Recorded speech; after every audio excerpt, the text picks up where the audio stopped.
everybody. Welcome to Pick Central of the Barstool Sportsbook YouTube channel. A little late July Tuesday here. And I'm hosting once again. Brandon Walker back on Monday, August the 1st, I believe he announced. I believe he announced that yesterday. So we're holding down the fort till he comes back. Ev back in studio with us today. Two-man gang. Excited to have Ev here. I always enjoy getting to do shows when it's just Ev and me. Ev, how are you? Mitzi, I feel good. I was a little recovered. I was sick yesterday. I apologize to the viewers, to the listeners, under the weather. Feel good today. Back, ready to go.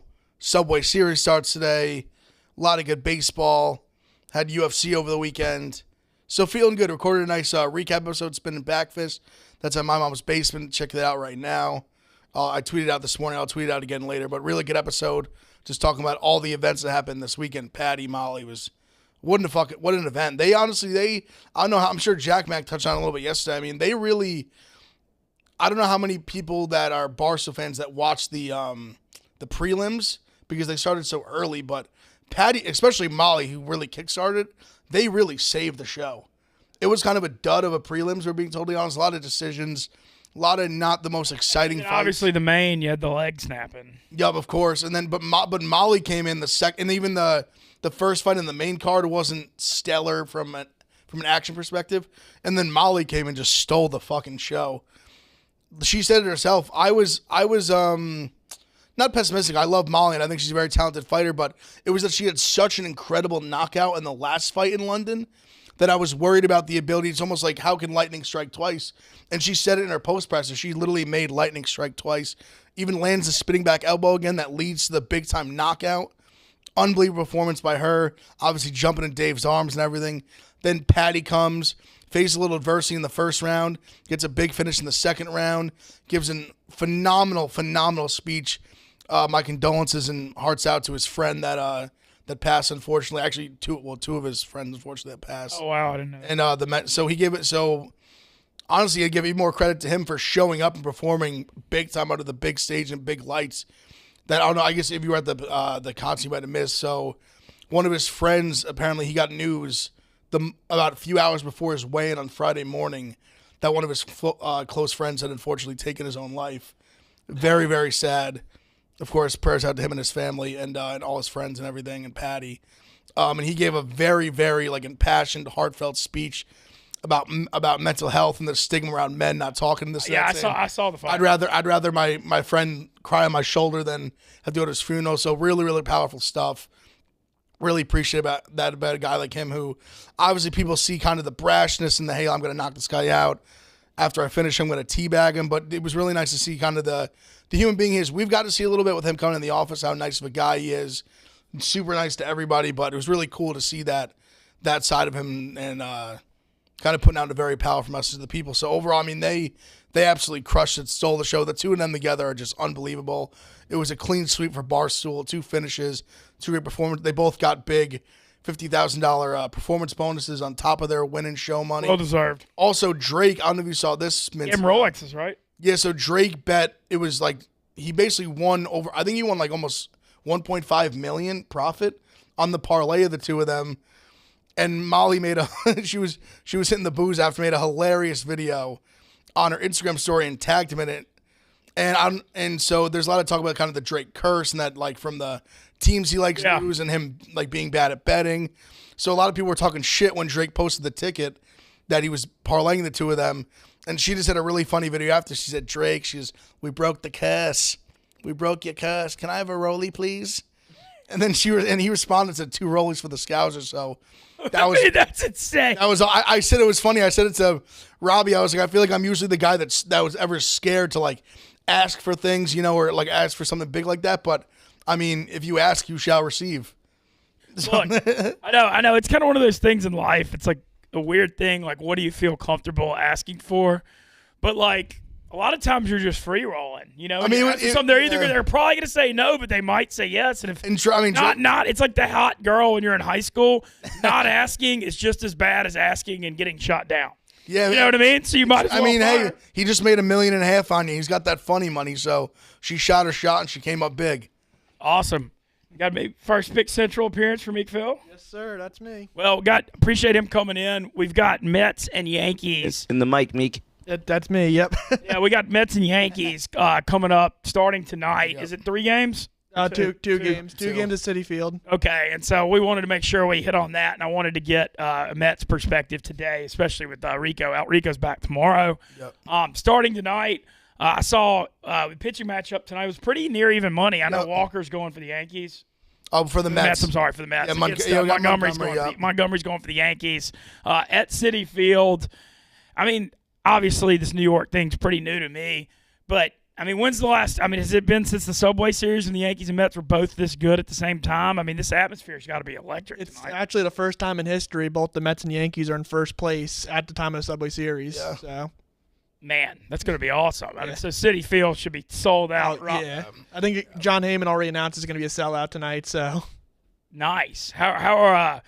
I know the Mets had little problems with the Padres over the weekend. You know, are you worried or anything? It's baseball. We had the Cubs series before that where we couldn't score a run the past 3 games, and then we had 2 versus the Padres where no runs are being scored, and then they all exploded Sunday night for 8 runs. So we're on a hot trail. I think we can score runs tonight. The other thing is Taijuan Walker. He had a really good first half last year, really good first half this year. Bad second half last year. I'm hoping he doesn't have a bad second half this year. He gave up 6 home runs in the first half of last season, then 20 the second half of last season. You just think his arm got tired? Or I think his arm got tired, but it's also home run regression. He's given up 4 home runs this season. I don't think he's going to give up that. I don't think he's going to give up 10 all year, but if there's a team he'll have home run regression against, it's the Yankees. So that's what worries me. I like the over tonight of 8, so I think that's what they set it at. The over is actually my play of the day. Okay. Also, I'm sure Phil can attest to this too. I just have this I didn't look at the exact numbers on this. When the Yankees Mets together, there's this weird thing. There's always just I remember even the series. I think it was, or no, not last. Maybe it was actually 2 summers ago. No, it was last summer. That just that chaotic series of the summer. I feel like when the Mets and Yankees get together, there's just weird errors. Just crazy shit happens, a lot of runs. And I do think these 2 pitchers are they're both probably due for a little regression. So I think the number 8's pretty sure. I think we get double-digit runs today combined. Yeah, I was gonna say, over was the play I like the most. You're talking Subway Series, the Luis Castillo drop in 2009. It's just shit. One of the worst moments of my life. Crazy shit happens when the Mets and Yankees play. I just talk about a little bit of hot ice. You kind of can't really just explain it. It just shit just happens. Just weird shit happens when they play together. Mm-hmm. Well, I know that the atmosphere around New York when these 2 teams are good is special. Obviously, I wish Frank was here. I needed some more five. They were asking me Carl was asking me what's it's in the office right now. And people, I'm like no I was honestly I haven't talked to a Mets fan yet today. Yeah. This is the first time now talking to Phil. I was I didn't get to tell Colin Cooper to fuck himself yet today. I haven't seen Frank bite a shirt or say how the Yankees are going to win by 1,000 runs. I haven't seen anything. And also, I'm already I'm trying. The Yankees need to win today because tomorrow it's Scherzer versus Domingo Germán, which is a disaster. I can't even fathom that the Yankees are putting Germán on the mound against Scherzer. I don't understand. I don't know why, but apparently it's a thing we are doing. So need to win today because tomorrow is going to be tough. I agree with that. It makes no sense why Domingo Germán is going to be on the mound tomorrow night. I can't explain it. I don't understand it. I don't think there's a way that it can be explained to me that I would understand it. He was bad. I don't know what they put him in the start the other day. He was terrible. I don't expect much different tomorrow. I'm cautiously optimistic, we'll call it, but I don't feel great. Mm-hmm. So need to win today. We need to win really bad today. How you feeling about the Mets second half? They gonna be buyers? Get anything at the deadline? Oh yeah, I think we're gonna be buyers. I think they have one more big bat in them. Maybe one of Trey Mancini, JD Martinez, Wilson Contreras. They're gonna get another bat. I'm very confident on that. And probably some relievers, like say David Robertson, Andrew Chafin. I know a whole league's in on. And yeah, I think we're not done yet in terms of trades, and I think we're a really good team. They could probably win 100 games. It's just the Braves never lose. Yeah, the Braves picking it up for sure. What about what's the DeGrom situation right now? He has another rehab start tomorrow, and if all checks out, he'll just use the Nats as another rehab start next week, and then he'll face the Braves the game after that. So it's all good. You got to feel good as long as he's coming back. Oh hell yeah! If we have DeGrom and Scherzer, I don't think a team beats us. I think it's as simple as that. Well, I would say even for Mets fans, I've been in a weird spot in my life where I've never been like a Mets hater until I came here. They just hate the Yankees so much. I never dealt with that as much. But I think if you're a Mets fan, you almost got to take DeGrom as like like a house money type thing. Oh yeah. Like you've been so good without him. Obviously, when he's on, he's the best pitcher in baseball, or one of them at least for sure. So I mean, it's at a point where like at this point in the season, you made it so far. They've been so good without him. It's almost like if he comes back, it's just like extra, like it's just winnings at the casino. I think we can make the playoffs without him. It's just you are not winning a World Series without Jacob deGrom. Like I think. I mean, the DeGrom Scherzer. I mean, that combo is just the best one too. It's for historic. Sure. It kind of reminds me of what Scherzer. I mean, I know Strasburg got hot with Scherzer when the Nats won it. Yeah, It's kind of similar. It is for sure. If they're both healthy, it's definitely comparable. Yeah. But no, I'm excited to see the second half of the year. How do you feel? So I know the Braves are just not losing at all. The Mets are still a slight favorite in the division. How do you feel about the Mets pulling this division out?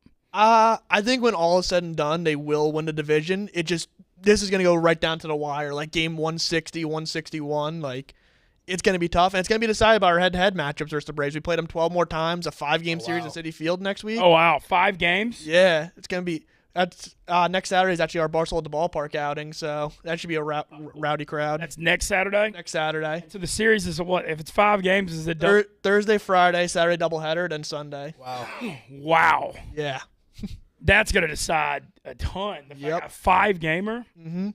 Damn. Big swing. That can be a big swing. I'm going to try to get out there for one of those next weekend. And it's right after the trade deadline, so both teams should be like at their best. Like, yeah. I still need to get to a game at Citi Field. That sounds amazing. Yeah.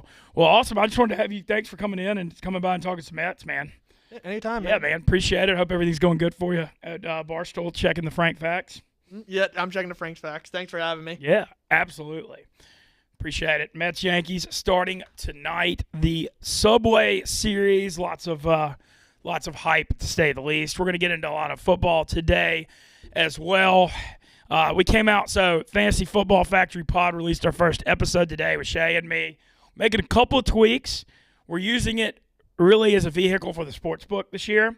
We're going to be really focusing on the props every week. So we did a Sunday morning show about an hour and a half before the NFL starts after the Pro Football Show last year. And what we're going to do, Ev, is do that again and then go over all our props in place today and interact with the fans. We're worried more about pushing upcoming games and lines than we are about recapping, which we kind of did more last year because I feel like there's just a million recap shows that do that. And so it's going to be a lot of sportsbook stuff, a lot of props, but it's going to be a lot of fun. Shout out to Shay and Richie. Really appreciate their hard work. We got the first one out today, quarterbacks, but they're going to be coming out weekly, and I'm excited for year number 2 with Mr. Che. What a character he is. I'm also, like I said, I'm in a spectacular mood today because I got my soul cleansed last night with PFT. Everybody was laughing at my Twitter because for 5 days I was just tweeting nonstop about Panic at Beacon. It finally ended last night, but man, it started 8:15 and ended at midnight. Wow, long show. Yeah, no. The second set they burned it down. Then one of the most special encores of all time, playing Allman Brothers, Black Sabbath, and David Bowie at the end. Wow, that's awesome. Dude, it was so special. And so I honestly thought today was going to be one of the harder days of the year, coming off 5 shows.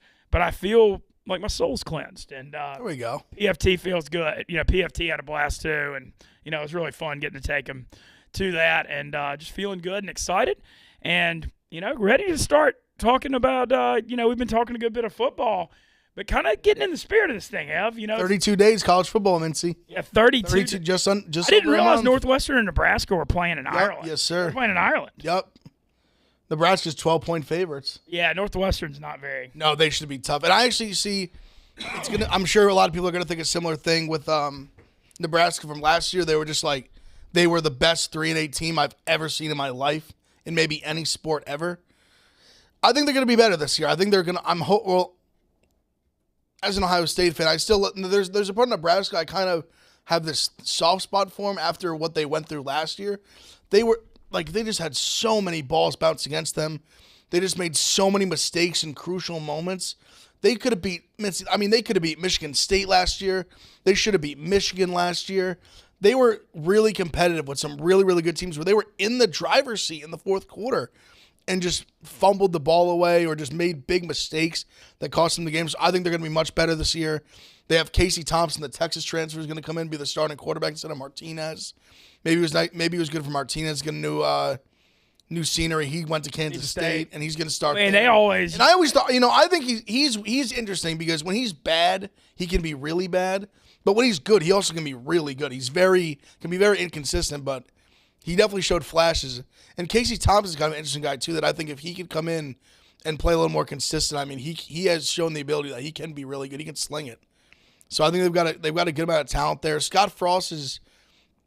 You can debate how good of a coach he is or isn't, but I mean, I think they're definitely in a spot they could.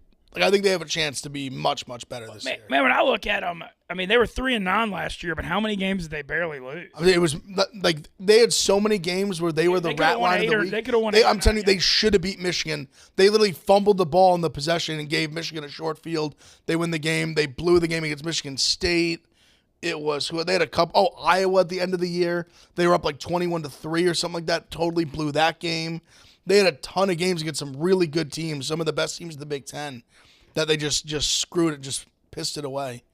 So they just need to get that cleaned up. If they could just figure out how to close out games, they could have easily won 7 games last year, easily. No, I look, I know everybody's been dogging on Frost because it hadn't worked out in Nebraska like everybody thought it would with him going back to his alma mater and how good he did at Central Florida, but I still think it's salvageable.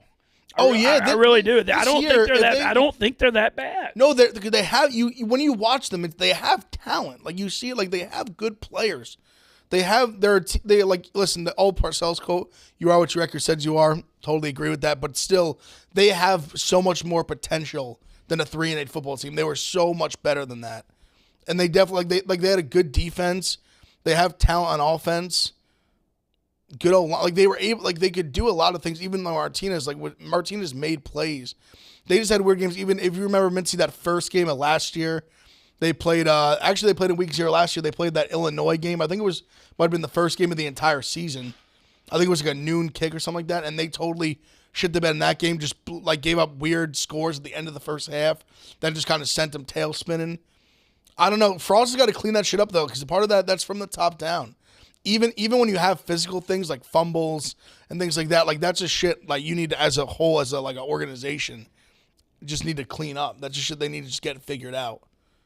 They do. No, and there's been a lot of turnovers, mistakes, and close games. And I know it's a weird thing because, a lot of the analytics people look at close games like, oh, they can go either way. But I think it's a little bit of a mindset and leadership. Absolutely. I feel like, the veteran leadership and people that don't turn it over, I don't know. I feel like certain teams are prone to lose more close games, and certain teams know how to pull them out. I think there's more to it than people realize. No, I agree. I think there's kind of a quicksand thing to it, where when a team, for example, we're talking about Nebraska, a team like them last year, where it happens the first time, then it happens the second time where you blow a game, and then all of a sudden you get in that familiar spot, and it's almost like you forget how to win, if that makes sense.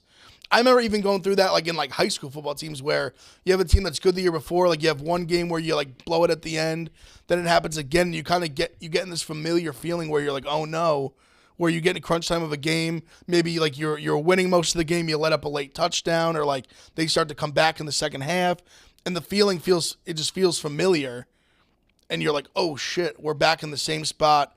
And you're used to just failing in these spots, and I think it's about that one time, or you just need to overcome it or come together as a team and just get through it. And I think that's so monumental. I think if they had just come through in one of those games and made that big play, or were able didn't have that big fumble or didn't have that big turnover, that were able to come through and win that game. That's what happens. It just snowballs into losing, and you watch them do it all year long. Every scenario when teams started to come back in the second half, they would just start to crumble instead of being hey, we let up one touchdown, it's fine. We're in control of this game. We're still winning.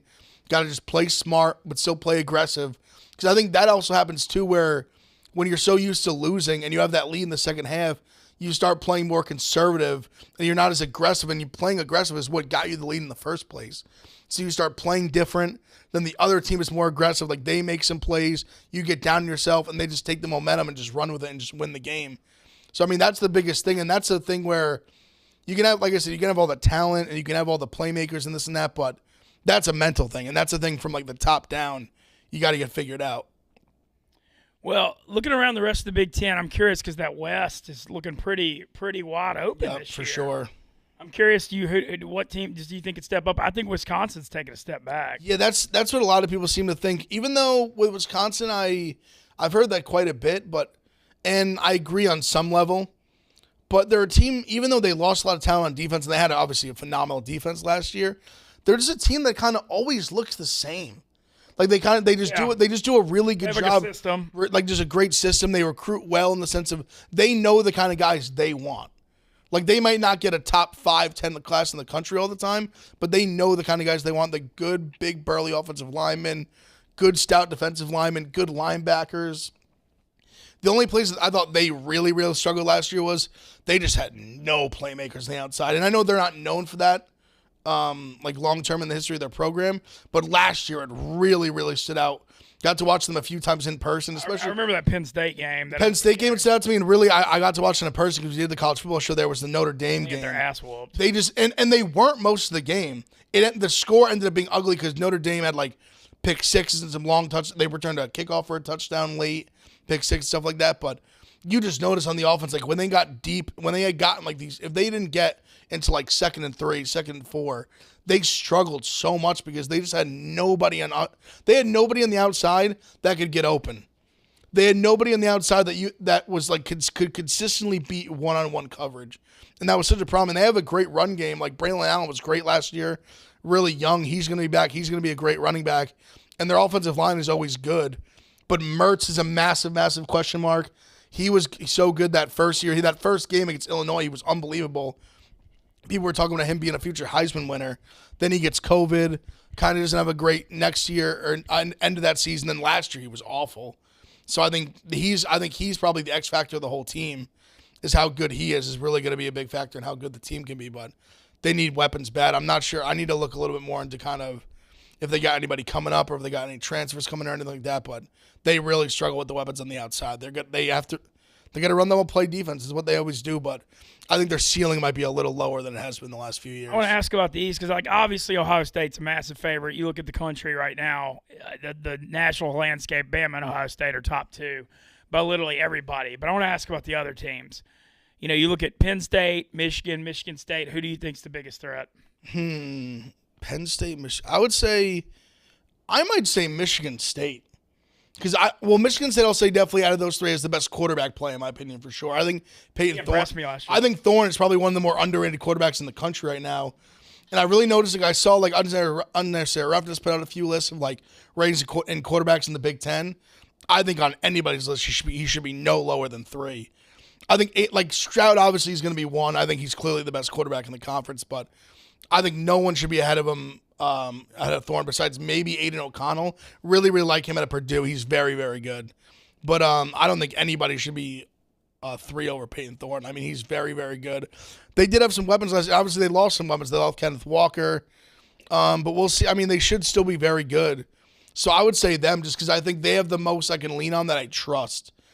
The problem with Michigan is, and this is not me being a hater, they just lost a lot on defense, and that worries me. I mean, when you have 2 elite edge rushers like that, you have Daxton Hill, who's like a first, second-round pick in the secondary. When you lose these like elite guys to the NFL, it's tough to reload. Like obviously, teams like Michigan, these bigger schools, like you get the 4 and 5 stars. They reload, of course. But when you have number 1 overall pick on one edge, you have another guy who would have been the first round if he didn't tear his Achilles at the pro day. Like teams rarely have 2 elite edge rushers like that. That could just win on the line of scrimmage over and over and over. Like I said, like a couple of NFL safeties, linebackers. Like they just had a lot of talent on defense they lost. That's going to be hard to replace immediately like that. Got 2 new coordinators too. For sure. So that's what I'm saying. Like I just think that's going to be tough to replicate. Again, have as good of a defense as they did last year. But they're still going to be good. Like under Harbaugh, he's done a great job doing what he wants to do, running the football with a quarterback play. Not having an elite quarterback, especially last year, didn't hinder him a ton. And they're in a kind of similar spot this year where they're going probably 2 quarterback system. But I mean, no, Michigan's definitely going to be good. They're not slouched or anything, but I think Michigan State has the biggest ceiling of the 2 of them. And Penn State, Penn State's very good. The only problem I have with them is just I think Clifford's just not a good quarterback. No, and I think that's going to hurt them. And now it's funny. Even Dotson could hurt. I mean, he was their only playmaker. Really. Yeah, I've raved about him for years. He's awesome. He's phenomenal. So losing him is definitely going to be big. But they've still got some good weapons though. Like they've got some good offensive playmakers. So they're still going to be a damn good team for sure. And their defense is always rock solid too. Like they're going to be good. Like Joey Porter Jr. is really, really good. They got a lot of good guys over there, so they'll be fine. Okay. Well, yeah, I'm just curious because it's just when you look around the country, Bama and Ohio State are just so dominant. Yeah, I mean, no, trust me. It'd be if we lost the game in the Big Ten, I think that'd be a massive, massive letdown. I think we're by far the best team. When you look at the Ohio State schedule, I mean, obviously they're like a 14.5-point favorite against Notre Dame week one. You catch Michigan at home in a revenge game, you got to feel really good about that. Where are the landmines on it that you're worried about? I remember, like, historically, there's always, like, that one random road game that, Meyer lost at Purdue and Meyer lost at Iowa. That was always going to be the one that – let me pull up their schedule right now just so I can really look at it. But I know that this year is just there's a lot of – like, this year, like, I don't want to sound like an asshole. I kind of, like, don't see it as long as we just, like, play the – I guess going to Michigan State and going to Penn State are always tricky for us. Yeah, those are – yeah. But I mean, it's kind of funny because obviously, like Michigan State last year, we just beat the shit out of them. Yeah, and that was one of those lines. Man, y'all have these lines. Vegas has so much respect for Ohio State. It's like whatever you think the line's going to be when they're at home, it's 4 points higher every time. And they'll be laying 14.5, 16, 17. It's like and you always see it, and you're like, damn, how are they getting that many points? And then I've seen Ohio State win by 4 or 5 touchdowns. Even multiple times. Even Michigan State the year before, we had like 20 guys out with COVID, and we beat the shit out of them.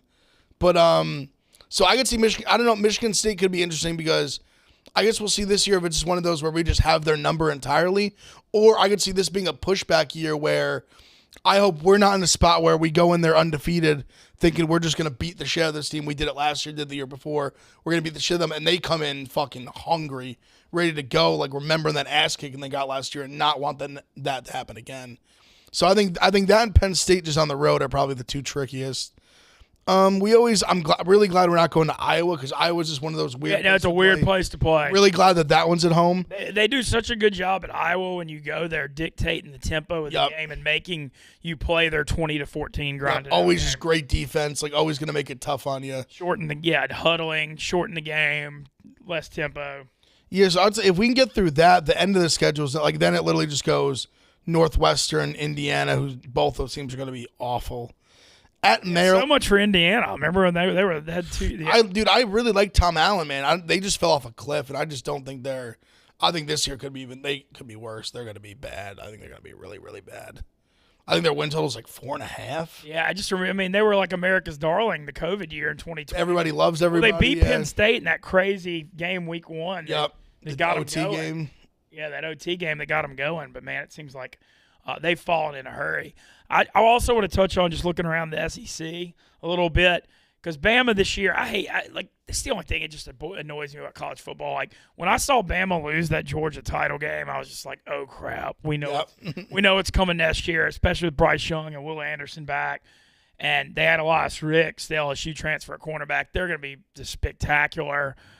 They also catch A&M and Auburn, which are both they lost at A&M. They should have lost at Auburn last year. They get both of them at home this year. I mean, I have a very hard time. I think they're going to kick both their ass. I think that's going to be revenge games. Even Auburn, like they didn't even lose. It's still going to be like, obviously that's a big rival game regardless, but almost a double revenge game. The fact that they almost lost to them last year. Yeah, I think they're going to steamroll both of them. It seems like the Bama-Auburn series, when the game's at Auburn, it's always a fight. Yep. And then Bama will roll them in Tuscaloosa. That's kind of how it's been the last few years. And then obviously Bama catching A&M after what happened last year. I think they'll be ready. Bama goes to LSU, like to Ole Miss, but I like to be optimistic about the Rebels, but I don't know if they're going to be able to compete. They moved that game from late September to early November. I think that's really bad for Ole Miss. I thought that was like part of when Ole Miss beat Bama a couple times, catching them early in the year when they're still kind of figuring it out. Because by November, you're going to have a ton of injuries throughout your team, and so the teams that have all the depth in November, I think it really, really shows. After you get beat up, and I think that's I don't think Ole Miss has near Bama's depth. I will say this, Vinci. I'm a Jackson Dart believer. Okay, I think he's good. I don't know what to think. I think he's good. I really do. I really believe. I think he's gonna have a good season this year. I don't know what to think. Like he looked good for USC last year. He had a horrible spring, but I don't know what spring really means.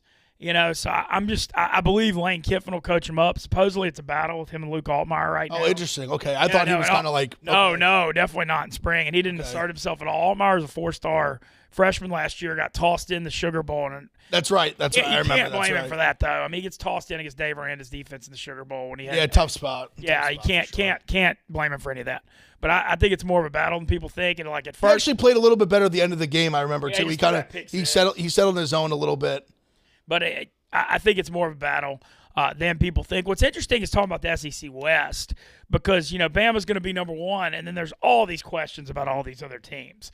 Arkansas has momentum right now for the first time since the Petrino era, really, before Petrino had the motorcycle crash when they got to the Sugar Bowl with Ryan Mallett. But, since, the Chad Morris thing was a disaster. They were just awful for years, but Pittman's turning them around. The thing with Arkansas – having Kendall Briles and Barry Odom as their coordinators, I think that might be it's up there with top 3 or 4 coordinator combos in the country. And they've got big money, so they can pay them and keep them. KJ Jefferson, dual threat, is very impressive. I'm not, overwhelmed with his passing ability, but he's good enough. And, looking back, they scored 52 points against Ole Miss last year. That was crazy. And Ole Miss's defense played great. They scored a bunch against Bama, too. Yeah. They scored a lot against Bama. Yeah, I'm curious. Do you think, a lot of people are saying he's a dark horse Heisman candidate.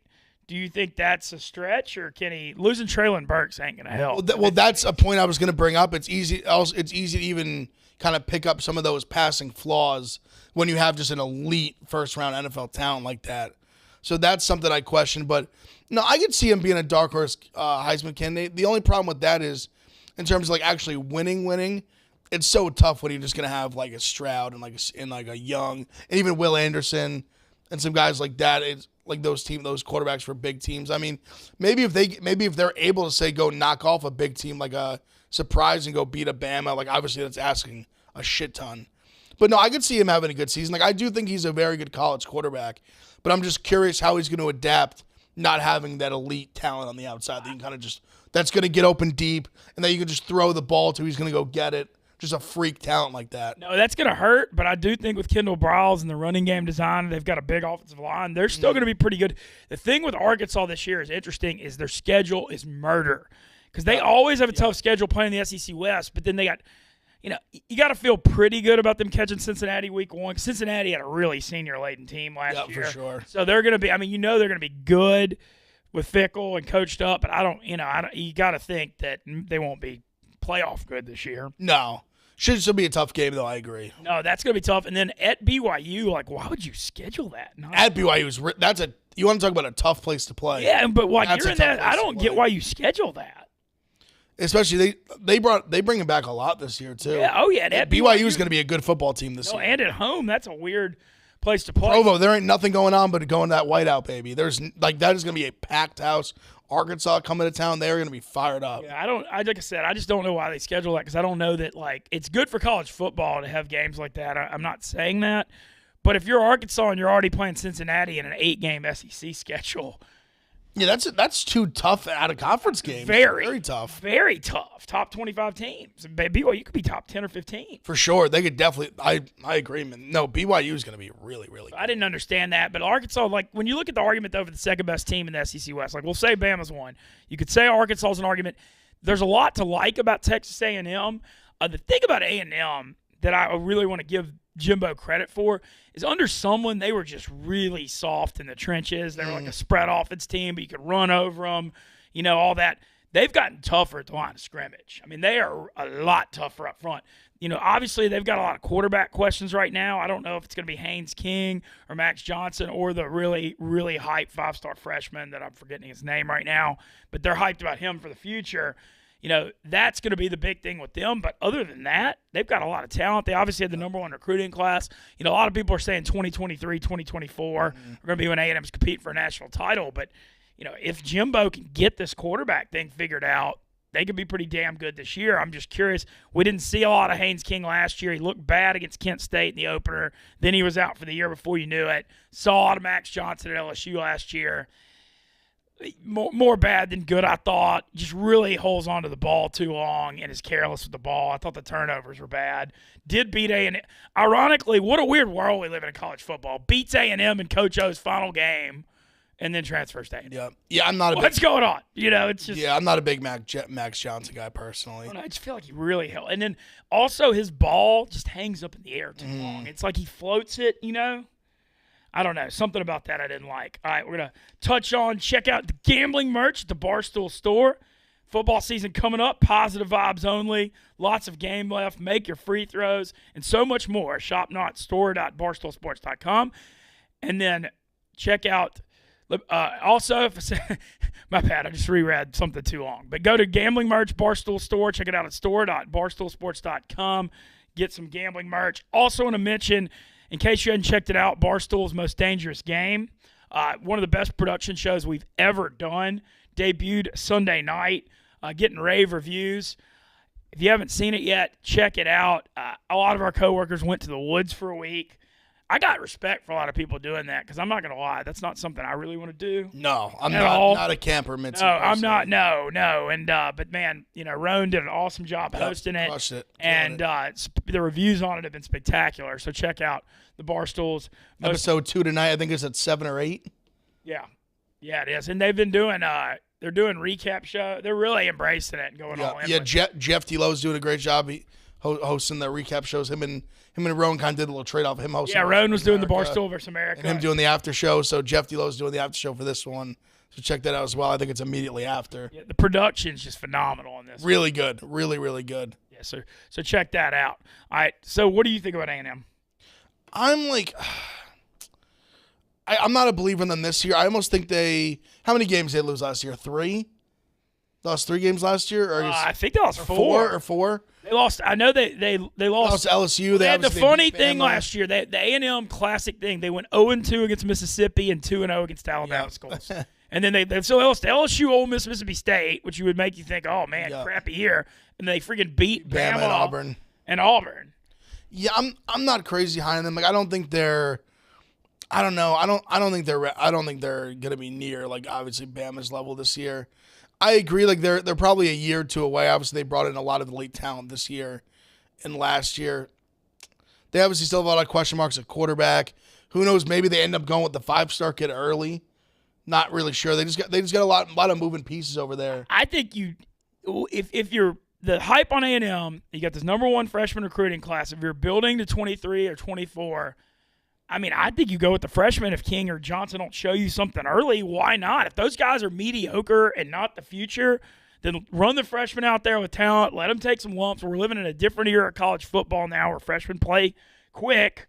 I would go ahead and just start building, to be honest. Yeah, I think with college, especially a team like A&M, your SEC teams, rabid fan base, a lot of expectations. I think sometimes teams are hesitant to say, hey, let's go put the freshman out there, take his lumps. Almost like how the NFL will put out a rookie quarterback, and they're a little more obviously NFL's more long term, where you're more in a spot to be like, hey, we know we're not going to win a title this year, we're not going to be great, let's throw them out there, see what we can do. I feel like in college they're more hesitant to do that because they don't want the kid to have some growing pains, him to lose his confidence. All of a sudden, maybe he really struggles, and you find your team, a team that you thought could win 9-10 games, all of a sudden wins 6. You know what I mean? And the other part of it, too, is Jimbo runs one of the most complicated quarterbacks. For sure. No, Jimbo, being a quarterback for Jimbo Fisher is extremely demanding, and you don't see freshmen step in there at times. So that's why I kind of feel like the kid's not going to play early, but you never know if he's just that good. You never know, but I don't know. I almost think King probably gets the nod.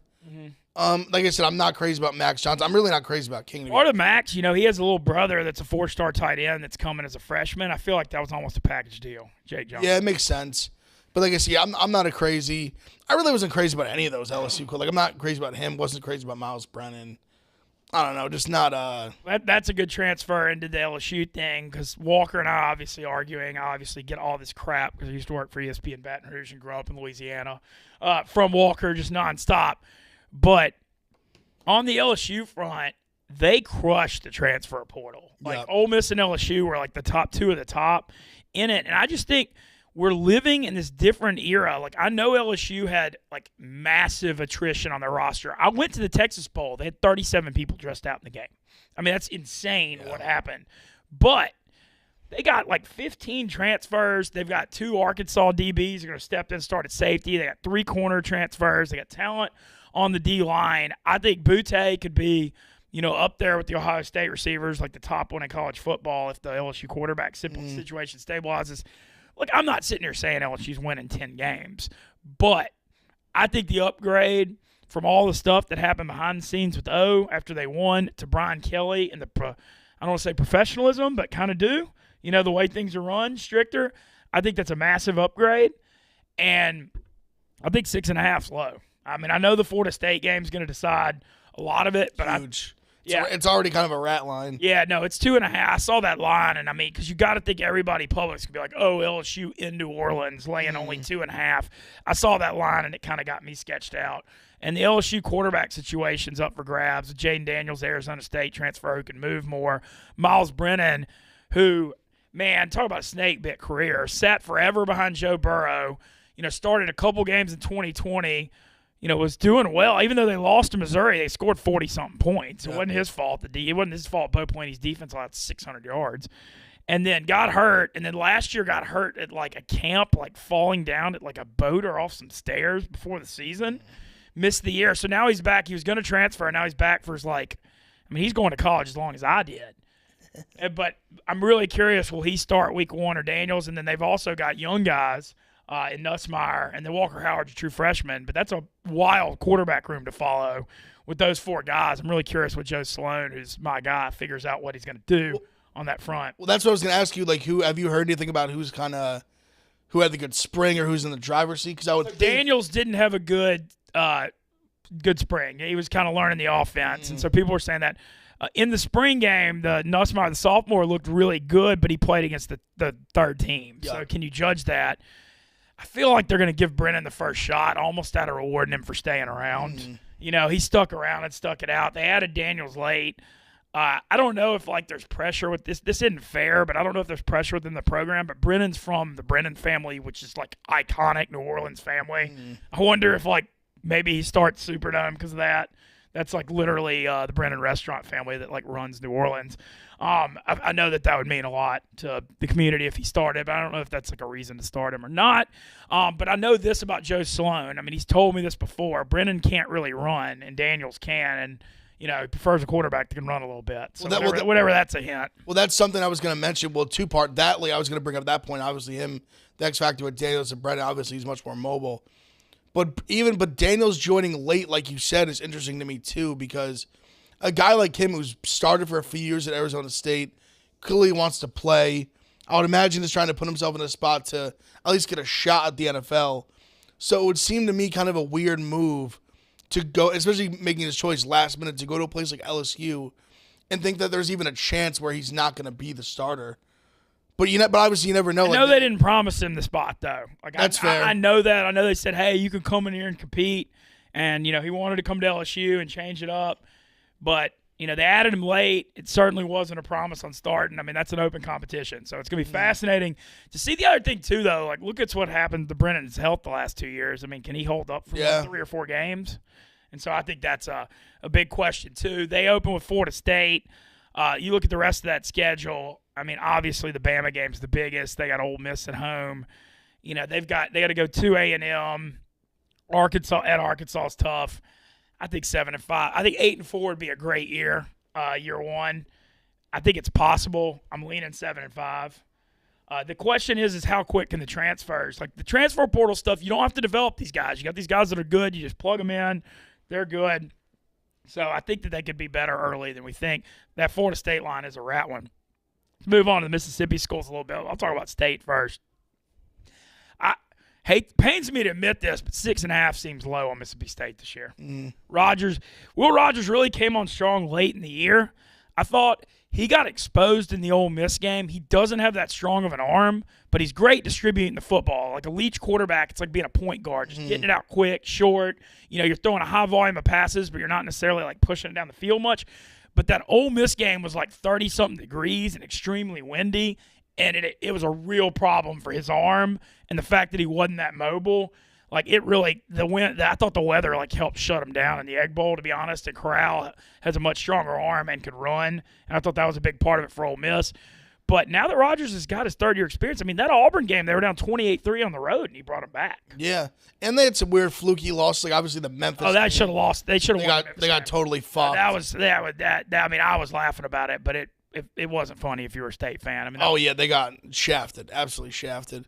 But no, I agree with you. I think 6.5 wins is low. I don't know how high their ceiling is. Like I feel like their ceiling's probably what would you say, like 9 wins maybe? Walker's saying 9. I think he's saying it just being a fan.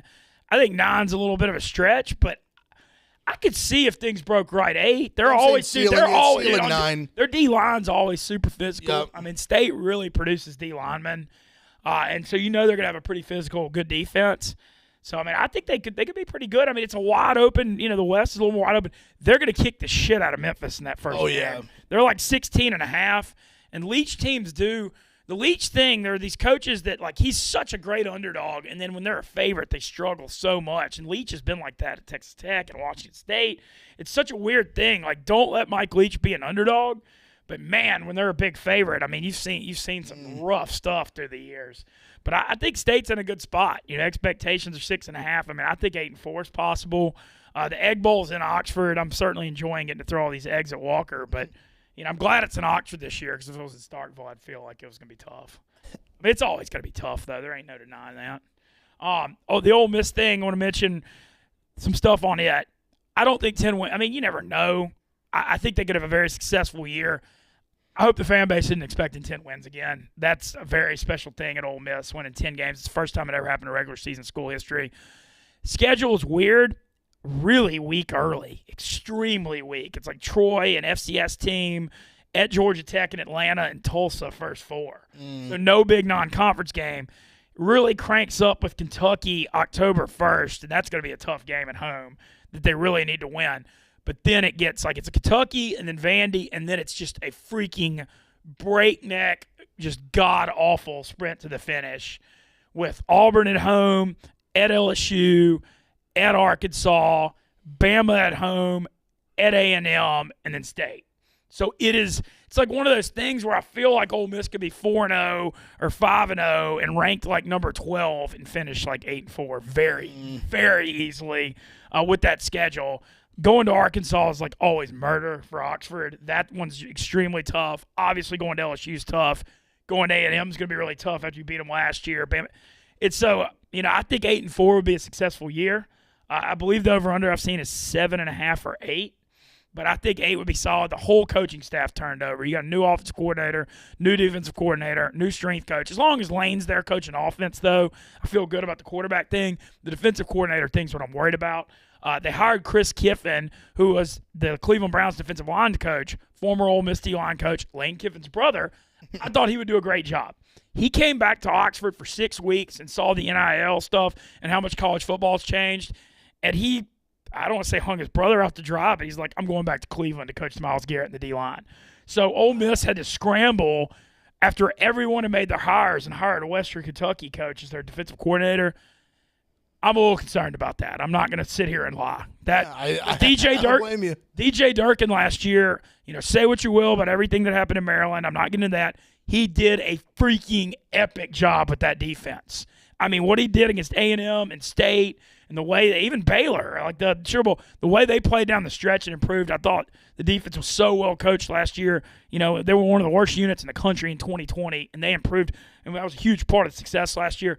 So I'm a little worried about that. I'm not going to sit here and lie, So that's a little bit of a concern. I think 8-4 would be successful. As long as you win 8, maybe 9, you keep that momentum going in the program. I don't want to step back to 6-6 or 7-5.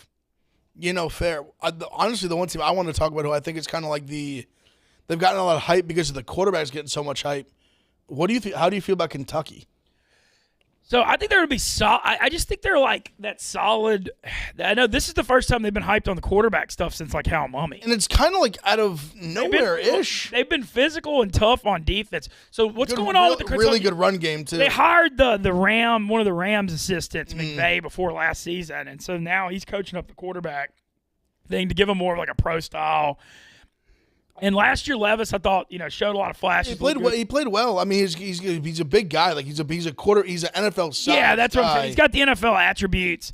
Look, I think he's solid. The thing with Kentucky is, can they take that, they've been such a solid, bowl, 8-win, 9-win team under Stoops. Defense has been good. They've been consistent. Can they make that leap? Because this year, what's fascinating in the East, I mean, you still got to say Georgia's the favorite, even though they lost like 1 million first-round picks on defense and everything. Just Kirby Smart's recruiting at such a huge level. They're the favorite. But behind them, Kentucky's got a shot to be number 2 this year. This is actually the first time we've heard all the Tennessee back stuff for 20 years. It was Fugazi with Butch Jones. I thought Pruitt was just a disaster. Yep. I actually believe a little bit in this Heupel thing. I just love that he's brought a brand to them with the up-tempo. I think Hooker's going to be good this year. For sure. They've done well in the transfer portal. They're throwing down in the NIL. I know they're facing some sanctions, so we'll see what happens with that. But they're over under 7.5. That's the highest it's been for Tennessee in years. I think Tennessee's going to be decent. With Kentucky,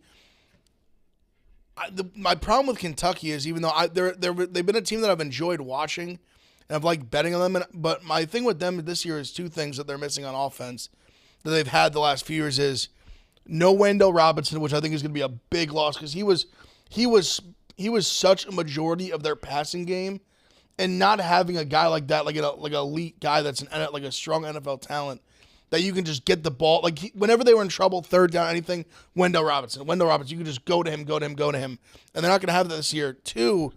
They had one of the best offensive lines in the country last year, and they lost a lot of that to the NFL. Rodriguez is a very good, powerful running back, and Levis is a big, powerful guy, can be in the run game as well. He's 6'5", 6'4", 240, 250, so physical presence as well. But I just struggle to see how they make up for how well they're able to plug and play these new guys in the offensive line and how well they adapt to that, filling those spots that they lost. And just the Wendell Robinson, I don't know how their receiving core is going to be. Just having an elite SEC playmaker like that and losing him, he was such a safety valve for Levis last year that I think not having him, along with missing some of those pieces on the O-line they had last year, is going to be, those are just big, big shoes to fill. And I just struggle to see how they can fill them very well. The offensive line I have more because I think they've kind of had a really good offensive line the last few years, but a big part of that is they've had guys that started for multiple years and are now gone. So I'm just curious how they're going to be able to fill those gaps. It's going to be on Levis a lot more this year. For sure. And I don't know if that's what I'm saying. They had the running game. I don't know if he's that kind of guy. To just let him just chuck it a bunch of times. They're obviously, they're a run first team, and I think they're still going to be that way. But Levis, I just don't see him as this guy to just lean on him and let him just go win you games by himself on his talent alone. I don't think he's that level of quarterback. Well, we're going to see. Last quick thing to touch on is the Florida Gators. I feel like no one has any hopes for them this year. I actually have higher hopes for them this year. Now, I think it does hurt Anthony Richardson, who no longer you can refer to as AR-15. He's made that very clear. I respect that, just letting everyone know that. I think the defense will improve a ton with Napier and that bringing that coaching staff, Patrick Toney over from Lafayette, ULL, I thought did a good job. I think the defense could be way better than people think. I know it's in transition, but they always have so much speed off the edge. They always have a lot of DB talent. I mean, I feel like Florida's defense could be, at least pretty good. Maybe not as good as historic, but it fell off a cliff the last couple of years. The question is, they're acting like Richardson can pass. We'll see on that. But, if he gets the running game going and that defense plays good, they could be better in a hurry. I'm not saying they're going to win the SEC East good, but people saying they're 6-6 again. I don't see that. I think they're going to be more of a problem than people think. I mean, he's an elite talent. Napier's a hell of a coach. He is a great coach. They got a good coach. Richardson's, just in terms of physical attributes, athleticism, arm, everything, size, he's an elite talent. It's whether you can put it all together and how well he's going to perform with the talent around him. That's the big question mark. But, I mean, he just himself is, when you watch him play, there's just moments where you just go, wow. Yeah. Wow. The only thing that Walker said is right on is Mullen's such an epic quarterback developer. I know losing him. We don't know about this new sure. Florida staff. I mean, I know ULL's won a lot through the years, but Dan Mullen has developed some serious quarterbacks. I was kind of surprised that having a guy like Richardson that they went away from Mullen so quickly. Yeah, I was surprised by that too. I just feel like they had a very quick. Yeah, I think there must have been stuff behind the scenes. There was a lot of stuff behind the scenes. They weren't happy with each other. Yeah, and Mullen wouldn't recruit. He really is lazy with recruiting, and that's a thing that's been getting him. We got to get the picks real quick. The college football talk got going. Appreciate all the chat boys chiming in. They're saying, "Why don't we take calls? We'll take them tomorrow." Let's get our picks rolling for today. What you got, Ev? So today I got as a dog, I got the Rangers money line tonight. Plus, I think I got like 150 earlier. I'm on the Braves money line. I think they get back on track today. Strider's been very good. Good pitching matchup, Strider-Gaznola. And my favorite bet of the day is the Yankees Mets over 8. I really, really like the over in that game. I think that should hit no problem. Like I said earlier, I think Yankees Mets games just get wild. I think it's two pitchers that are due for some regression. Even Mick Phil kind of talked about the Taijuan Walker thing in the second half. Only let up 4 home runs. I think the Yankees get after him tonight, but I think the Mets score some as well. So I like the over is my favorite play. I got 3. I went under 7.5 Atlanta-Philly because of the Strider-Nola pitching matchup. Look, I know the Jays have been looking good, but I always like, Ev, you always like doing this too, and the Cardinals are a big dog. They fight. Plus 190 with the Cardinals is just too big. The only one that was so I'd tread lightly on that. I actually had that and changed it. The only thing they're going to Toronto. Oh, and vaccinated players. Goldschmidt and Arenado are out. Oh, jeez. Okay. So that was why I'm sticking with it. Just to let you know, because I did the same thing where I was gonna put them. They were gonna be my dog of the day on hot ice, and then I remembered that I was like, oh fuck, like no, I don't want without Arenado and I'm too far ahead, and I got the Guardians plus 133 against. 190 is still a good price. Yeah.